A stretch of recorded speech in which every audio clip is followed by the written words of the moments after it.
Kejadian pasal 4 ayat 1 dan 2 dia bicara begini. Kemudian manusia itu bersetubuh dengan Hawa istrinya dan mengandunglah perempuan itu, lalu melahirkan Kain. Maka kata perempuan itu, aku telah mendapat seorang anak laki-laki dengan pertolongan Tuhan. Lanjut. Selanjutnya dilahirkannya Habel adik Kain, dan Habel menjadi gembala kambing domba, Kain menjadi petani.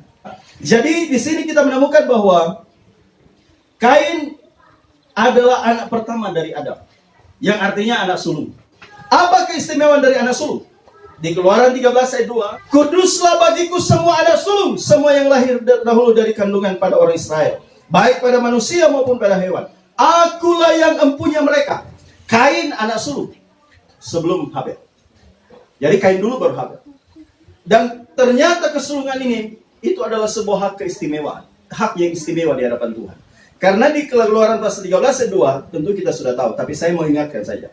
Allah yang empunya mereka. Yang sulung-sulung nih, Allah yang empunya. Gereja, kebanggaannya Tuhan. Kita orang yang percaya, anak yang sulung, kebanggaannya Tuhan. Ini yang luar biasa. Dalam Keluaran 4 ayat 22, Israel sebagai anak sulung. Israel kan bangsa pilihan.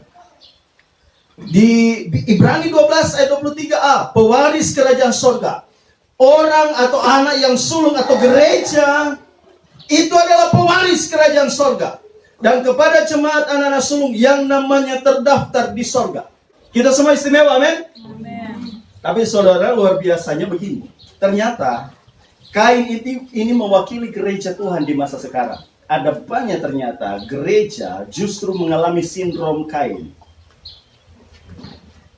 Keterpurukan gereja pada masa sekarang bukanlah soal harta. Keterpurukan gereja sekarang adalah kelakuan. Keterpurukan gereja sekarang justru adalah sikap moral yang rusak. Makanya mereka berpikir begini, sekali selamat tetap selamat. Yang penting sudah hidup dalam Tuhan, sudah cukup. Saudara, silakan yang lain bicara bahwa sekali selamat tetap selamat. Tapi saya berkata begini, keselamatan itu terlalu mahal untuk orang yang gampangan. Gampang berbuat dosa. Ya? Gampang nipu-nipu orang. Gampang dusta-dusta orang. Terlalu mahal kerajaan Allah kalau hanya untuk orang-orang yang gampangan. Kita jangan jadi gereja-gereja gampangan. Yang berpikir bahwa saya bergereja itu sudah cukup. Silakan orang bisa punya pemahaman yang berbeda. Tapi saya mau berkata begini. Gereja harus berjuang sampai akhirnya dia menjadi serupa dengan Tuhan.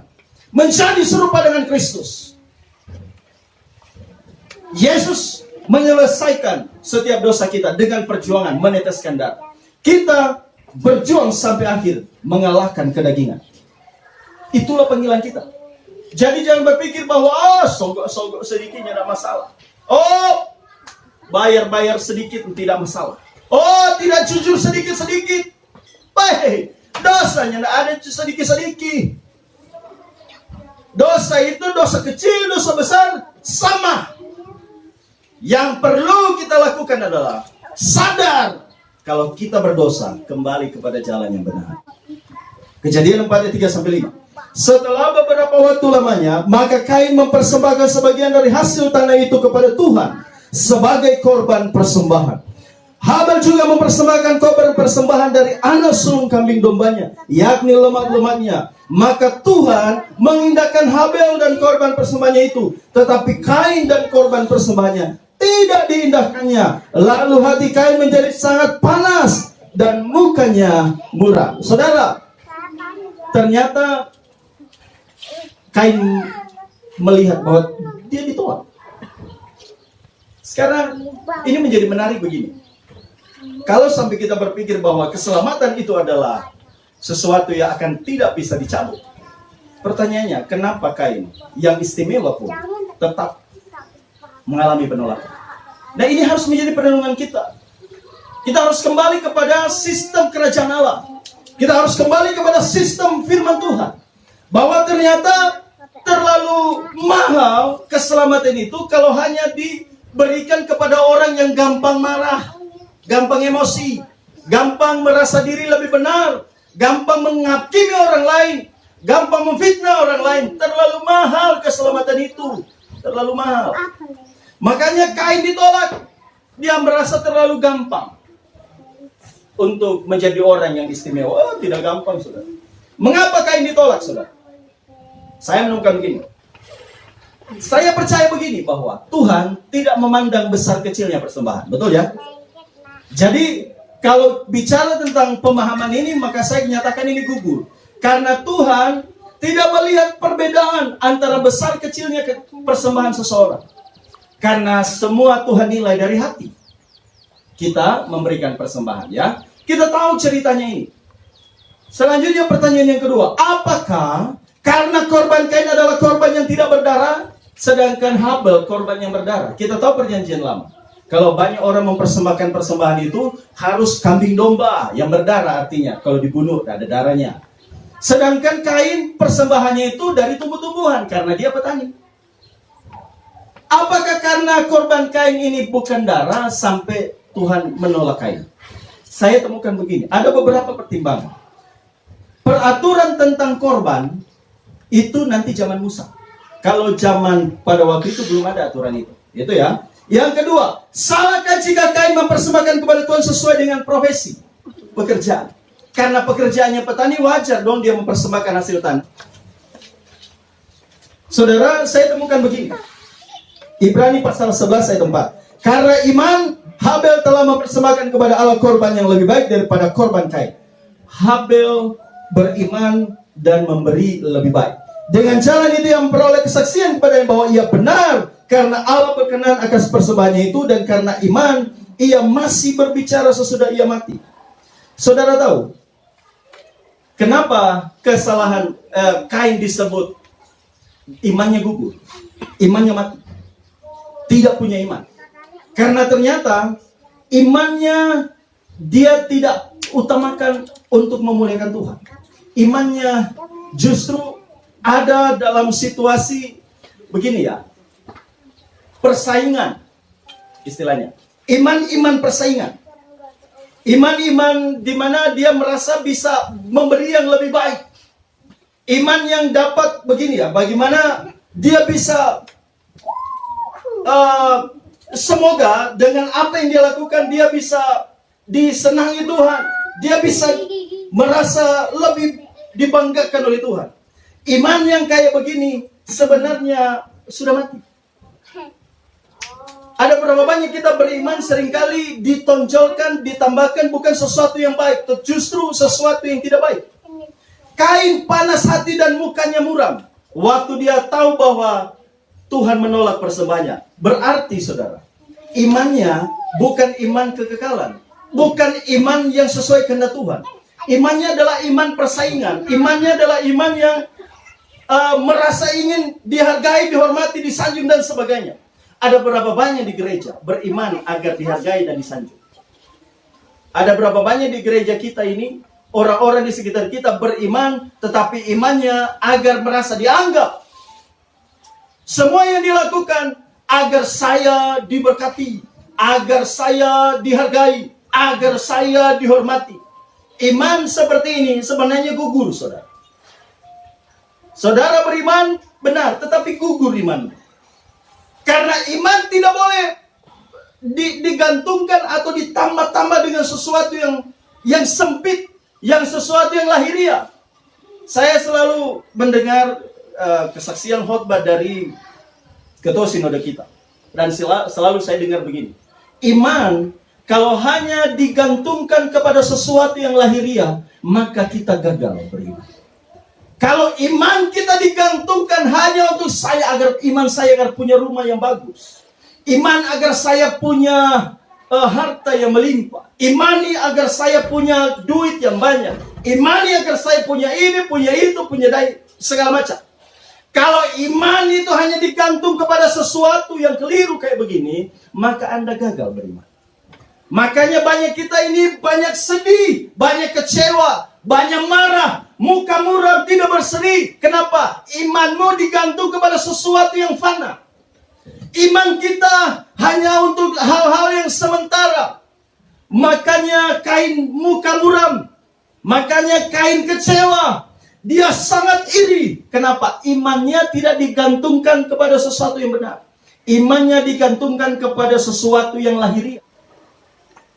Kain panas hati, muka muram. Saudara tahu tidak? Panas hati itu iri hati, sangat iri. Muka muram itu sedih, wajah tidak berseri. Sedangkan Tuhan berkata, bersukacitalah dalam segala hal. Bersyukurlah dengan semua yang Tuhan kerjakan. Jangan kamu khawatir tentang apapun juga. Nyatakan segala hal dalam segala hal keinginanmu kepada Allah. Dalam doa dan permohonan dengan ucapan syukur. Seharusnya kan Kain bersukacitalah. Dalam doa dan permohonan dengan ucapan syukur. Seharusnya kan Kain bersukacita. Saya percaya Tuhan. Kalau memang pun hari ini tidak diterima. Mungkin suatu waktu saya bisa diterima. Dan saya mau tahu Tuhan sebenarnya apa Tuhan mau. Kalau Kain punya hati, imannya digantungkan kepada Tuhan, dia tidak kecewa dengan semua yang terjadi. Tetapi sudah diberikan gambaran sebenarnya buat kita hari ini. Ada berapa banyak kita menggantungkan iman kita kepada sesuatu yang lahiriah. Sampai akhirnya kita kecewa dengan Tuhan. Kita tinggalkan Tuhan. Kita tidak ikut pelayanan lagi. Kita tidak mau lagi memuji Tuhan. Karena seolah-olah kalau Tuhan, saya melayani Tuhan, harus sesuai dengan keinginan saya. Jangan. Iman cemen. Kalau mau beriman kepada Tuhan, jadilah sesuai dengan kehendak Tuhan. Amin. Jadilah sesuai dengan rencana Tuhan. Karena rencana Tuhan adalah rencana yang terbaik. Amin. Saya punya quotes begini. Jangan kita beriman, tapi disertai ketakutan, disertai kebimbangan, disertai iri hati, disertai persaingan. Itu bukan iman, tapi kebodohan. Bodoh, saudara. Kita beriman tetapi menggantungkan sesuatu pada yang lahiriah. Bahkan kecenderungan kita beriman untuk persaingan. Oh, saya harus lebih baik, melayani lebih baik, khotbah harus lebih baik, WL harus lebih baik. Ini persaingan. Jangan melayani karena persaingan. Layanilah karena kau mengasihi Tuhan, menggantungkan semua harapanmu kepada Tuhan. Amin. Makanya saudara baca di dalam 2 Petrus 1 ayat 5 sampai 7. Di situ ada unsur iman yang benar. Justru karena itu kamu harus dengan sungguh-sungguh berusaha untuk menambahkan kepada imanmu kebajikan. Jadi imanmu itu harus ditambah kebajikan. Dan kepada kebajikan pengetahuan. Sesudah pengetahuan penguasaan diri. Sesudah penguasaan diri tekun. Sesudah tekun saleh. Sesudah saleh kasih saudara-saudara. Kasih saudara, kasih akan sebuah orang. Imanmu ditambahkan yang ini. Jangan ditambah dengan iri hati. Jangan ditambah dengan kepentingan duniawi. Makanya banyak yang salah di antara kita. Banyak yang kecewa di gereja. Banyak yang mundur dari gereja. Ada dalam gereja tidak mau melayani. Karena tetap ada perbedaan antara orang benar dan orang fasik. Antara orang beribadah dan orang tidak beribadah. Sekutu beribadah. Tetap hidup dalam kebenaran. Bangga dong kita. Karena kebenaran kita bukan untuk supaya kalau orang jangan sampai, makanya saya berpikir begini, orang yang beribadah jangan sampai kalau beribadah datang beribadah cuma supaya Tuhan berkati terus kalau kita berkati supaya kita beribadah. Nanti suatu saat Tuhan izinkan yang diberkati mau beribadah terus nggak? Amin. Unsur iman itu harus ditambahkan ini. Kebajikan itu kebaikan, saudara. Pengetahuan tentang firman Tuhan ditambah. Upgrade terus pengetahuan kita tentang firman Tuhan. Iman sebesar biji sesawi memindahkan kita beriman. Tambahkan tuh pengetahuan. Kerajinan tanpa pengetahuan itu sia-sia. Menggurole, memang tidur terlelap di hadirat Tuhan. Makanya tambahkan pengetahuan. Imanmu jangan iman cemen. Imanmu ditambah pengetahuan dengan kebenaran firman Tuhan. Karena iman timbul dari pendengaran akan firman Kristus. Amin. Roma 10 ayat 17. Jangan iman cuma ditambahkan hanya untuk sesuatu yang lahiriah. Ya, itu yang pertama. Jadi Kain gugur dalam keistimewaannya di hadapan Tuhan karena dia tidak beriman. Pertanyaan saya bagi jemaat hari ini, apakah saudara beriman? Kalau saudara beriman, apa yang harus ditambahkan itu dengan kebajikan? Dengan pengetahuan, kasih akan saudara-saudara, kesalehan dan seterusnya. Pahami itu benar, dan praktekkan dalam hidup kita setiap hari. Yang kedua, yang terakhir, Kain hidup di dalam kejahatan. Saudara, kejahatannya di mana? 1 Yohanes 3:12, bukan seperti Kain yang berasal dari si jahat dan yang membunuh adiknya.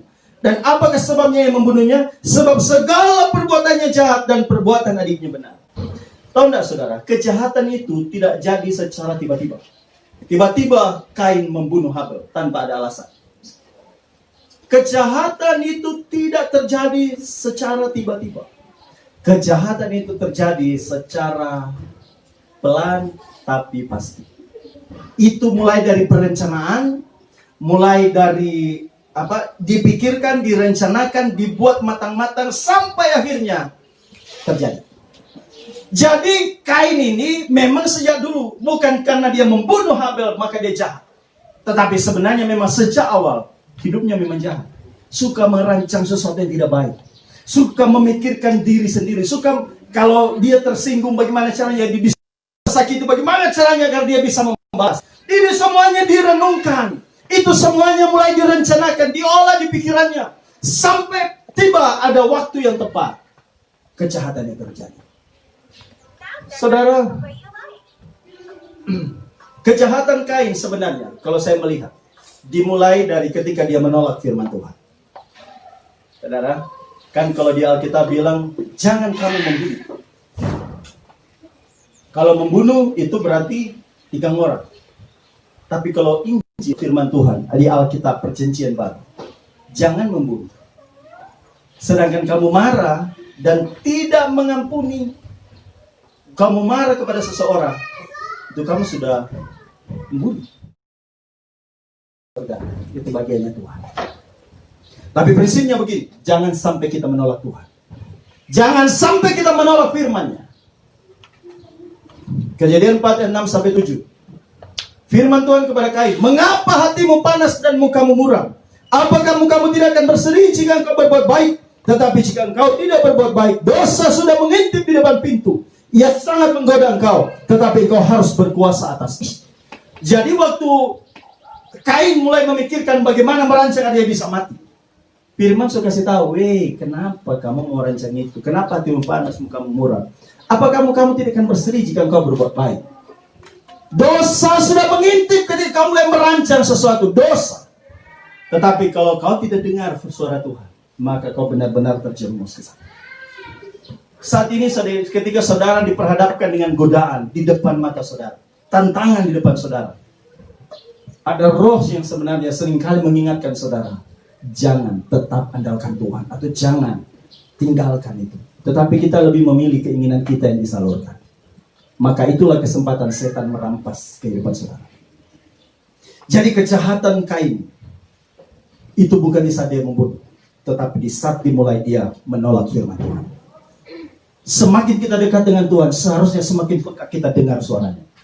Semakin kita mengalami Tuhan, semakin seharusnya kita merasakan kehadirannya.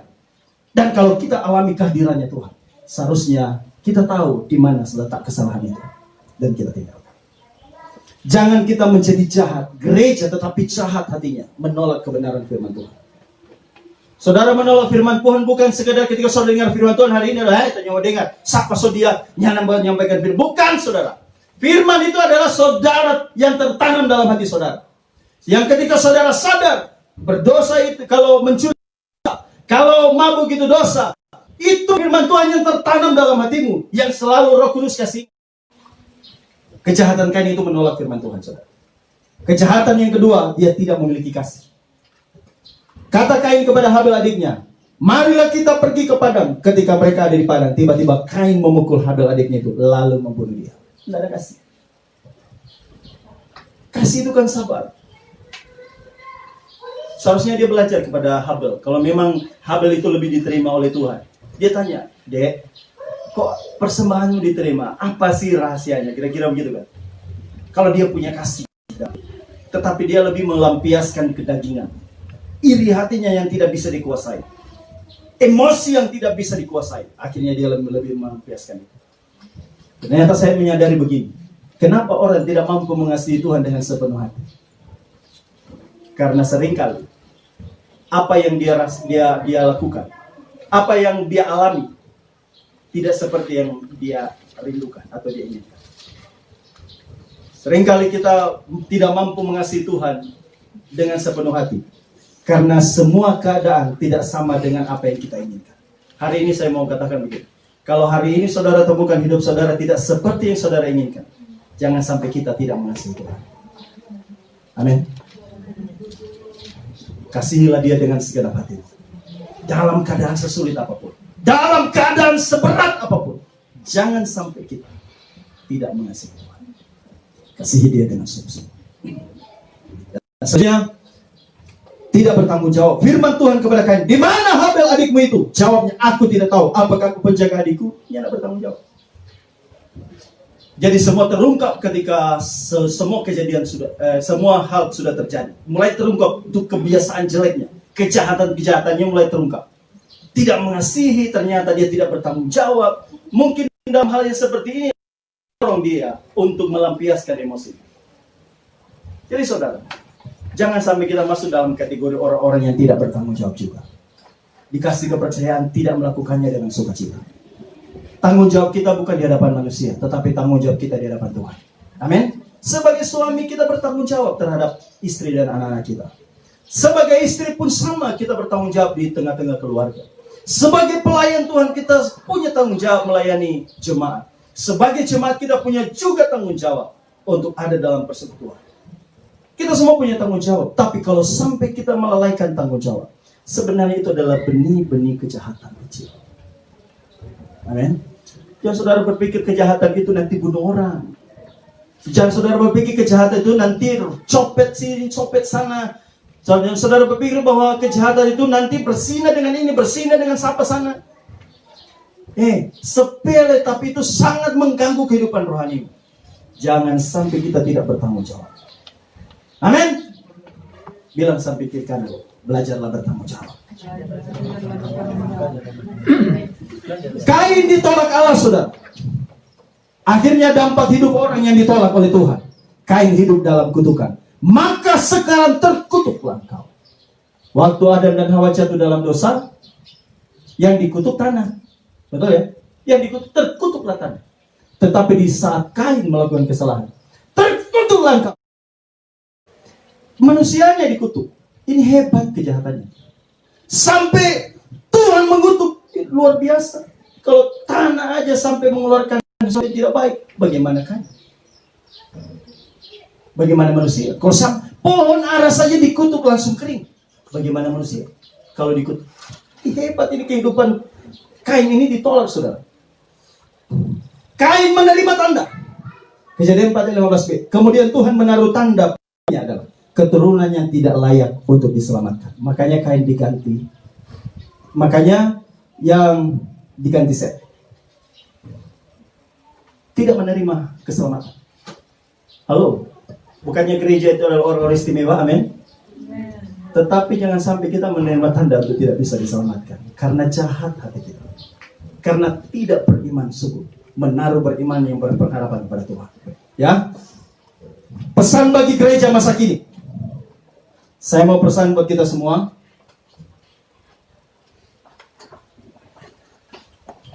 Oh ya, ternyata sini. Pesan buat kita semua bagi gereja pada masa kini. Mari kita beriman dan bersungguh-sungguh hidup untuk terus percaya dan kepada Tuhan. Hari ini kita percaya bahwa apa yang sudah terjadi dalam kehidupan Kain ini akan menjadi perenungan buat kita untuk kita tidak mengikuti kehidupan yang sama.